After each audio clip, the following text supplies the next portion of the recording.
आपण पाहत आहात भ्रष्टाचार न्यूज. मी वैशाली लोहार. उत्राण अहिर ग्रामपंचायतीच्या पाण्याच्या टाकीची शेवटची घटका. 35 वर्ष जुन्या टाकीचा पाया पूर्णपणे खराब. लोखंडी सळ्या पडल्या उघड्या. जीवितहानी होण्यापूर्वी प्रशासन जागे होणार का?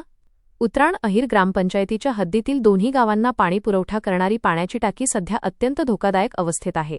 सुमारे 35 वर्षे जुनी असलेल्या या टाकीच्या 4 पैकी एका पायाची दुरवस्था झाली असून पायातील लोखंडी सळ्या पूर्णपणे उघड्या पडल्या आहेत. विशेष म्हणजे ही पाण्याची टाकी बसस्थानकाच्या लगतच आहे. त्यामुळे येथे दररोज नागरिकांची आणि प्रवाशांची मोठी वर्दळ असते. अशा परिस्थितीत टाकीच्या संरचनेलाच धोका निर्माण झाल्याने मोठ्या दुर्घटनेची शक्यता नाकारता येत नाही. पाणीपुरवठा योजनेच्या देखभालीकडे दुर्लक्ष का? शासनाकडून ग्रामपंचायतींना पाणीपुरवठा आणि आरोग्य सुविधांसाठी निधी खर्च करण्याची तरतूद व परवानगी असते.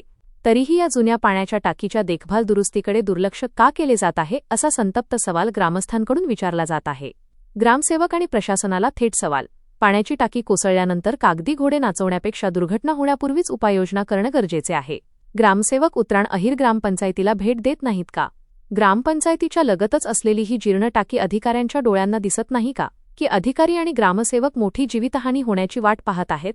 ग्रामस्थांची मागणी. ग्रामपंचायत प्रशासन, पाणीपुरवठा विभाग आणि वरिष्ठ अधिकाऱ्यांनी या टाकीची तातडीने प्रत्यक्ष पाहणी करून स्ट्रक्चरल ऑडिट, संरचनात्मक तपासणी करावे.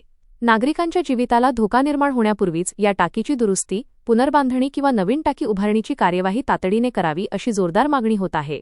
अँकर आऊट. शेवट. अँकर. आता प्रश्न एवढाच उरतो, जीवितहानी झाल्यानंतरच प्रशासन जागे होणार की त्याआधीच या धोकादायक पाण्याच्या टाकीबाबत ठोस निर्णय घेणार? या प्रकरणातील पुढील अपडेट्स आणि उर्वरित बातमी पाहूया पुढील अंकात. पाहत रहा भ्रष्टाचार न्यूज जळगाव.